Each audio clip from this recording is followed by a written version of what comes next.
le sens des mots. On tombe dans un rituel et ce matin, je voudrais que vous mettiez à zéro le compteur de la signification des mots, que vous compreniez toute l'importance des mots que vous disiez. Des fois, il n'y a pas besoin de dire 50 000 mots, mais vous dites un mot et vous comprenez toute la profondeur de ce mot. Des fois, ça suffit. Il n'y a pas besoin de millions de mots. Et par rapport à la création, quand je disais que la création nous amène à louer l'Éternel, aussi des fois elle nous amène à louer autrement de ce qu'on a l'habitude. Par exemple, je me souviens, on avait fait un culte en plein air, donc on vient de Marseille, je me suis présenté, on vient de Marseille, et donc à Marseille, on était allé dans la nature avec toute l'église, on avait fait un culte en plein air, vous écoutiez les prières et les louanges qui montaient à l'Éternel, c'était pas les mêmes que le dimanche matin, où des fois on rentre un peu dans un rituel. Et vraiment, les louanges et les prières qui montaient à Dieu, c'était vraiment une prière de reconnaissance pour sa grandeur, pour sa création, pour l'arbre qui était à côté et contre lequel on voulait s'appuyer. C'était quelque chose de magnifique. Et pour parler un petit peu de moi, donc dans la vie, je suis physicien, je suis chercheur, et un peu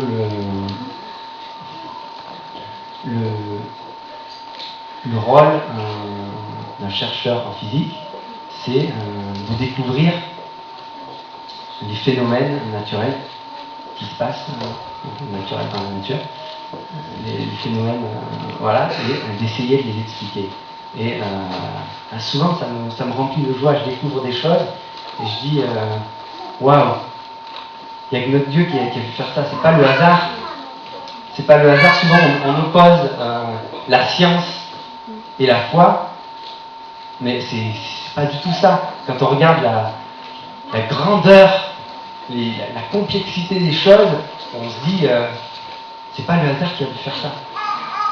Et s'intéresser à ça, pour moi, c'est une manière de louer Dieu, parce que vraiment ça ouvre mon cœur à sa création et à ce qu'il a fait.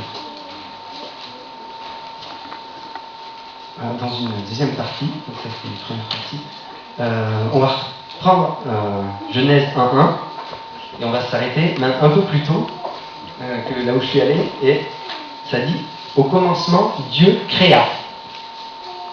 On va s'arrêter sur ce mot créa. Et au commencement Dieu créa. Notre Dieu est un Dieu créatif. Amen. Amen.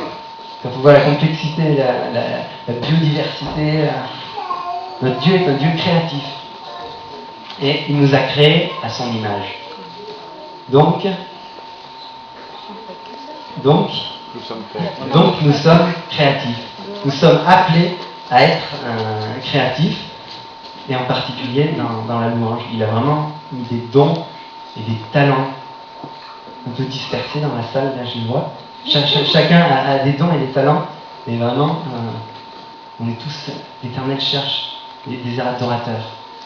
Vraiment que vous puissiez mettre ces dons et ces talents à son service. Il y a de la place pour tout le monde, je crois.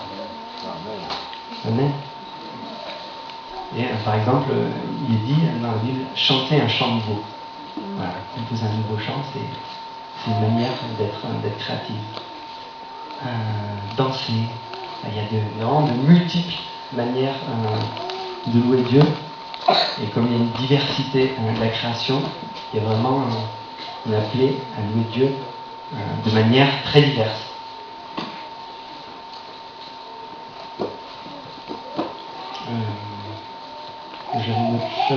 J'avais prévu une autre chose, mais je crois que on va se concentrer là-dessus et je vais m'arrêter là. C'est vraiment mon cœur ce matin, c'est vraiment que vous puissiez être libre dans la louange. Vous avez tous reçu quelque chose. Vous l'aurez peut-être pas de la même manière que votre voisin. Il y a peut-être des poètes dans la salle.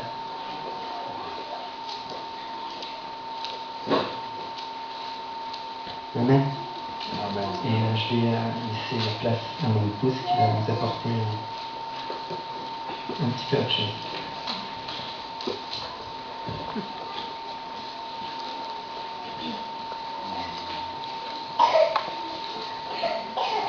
Bonjour.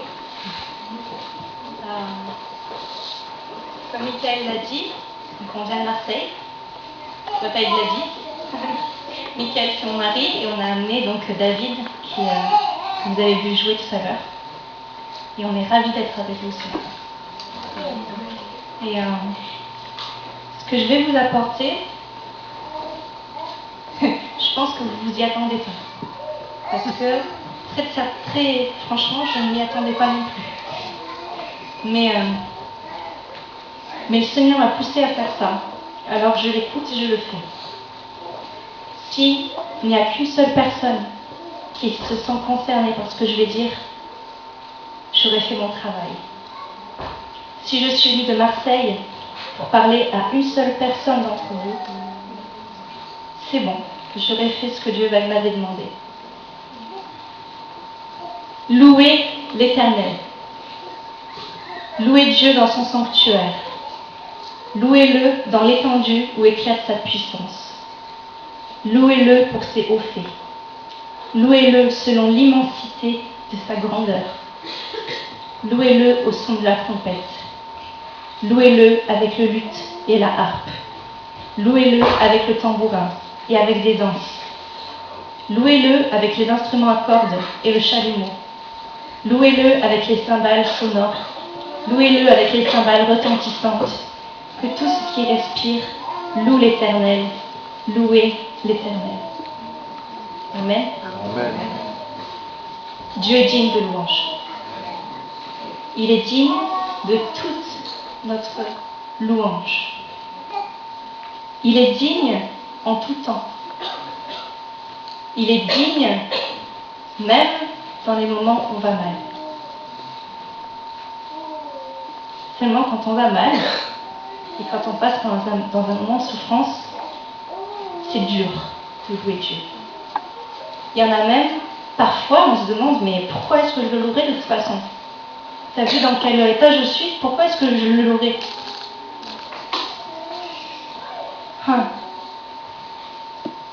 On loue pas Dieu par rapport à ce qu'on est, on loue Dieu par rapport à ce qu'il est.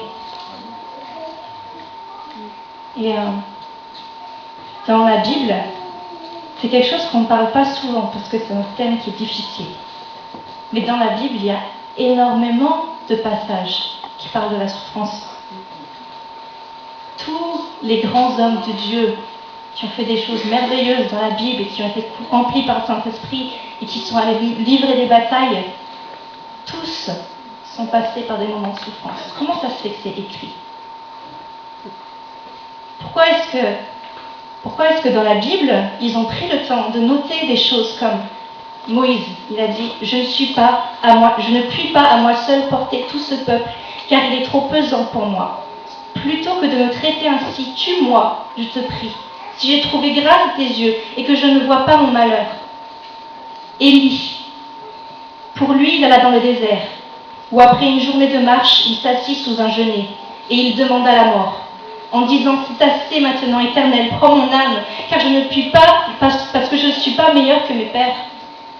Job, mon âme est dégoûtée de la vie. Je donnerai libre cours à ma plainte, je parlerai dans l'amertume de mon âme.